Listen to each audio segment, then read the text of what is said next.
So I've got a thin pressure sensor here. It's a film and it's flexible and very sensitive to touch, and it basically converts pressure to resistance. The harder the pressure, the lower the resistance. And what I want to do is fit this into a curved holder.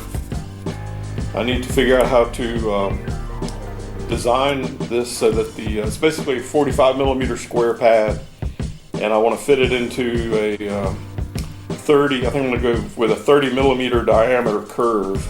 And so I need to figure out the distance, how much of it I need to extrude to support the sensor fully. And I'm probably going to have two of these, one on the top and one on the bottom here.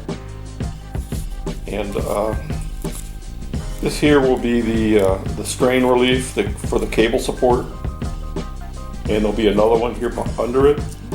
And this will track underneath the first sensor. There's a little bit of a scallop in there to allow the cable to drop down in there.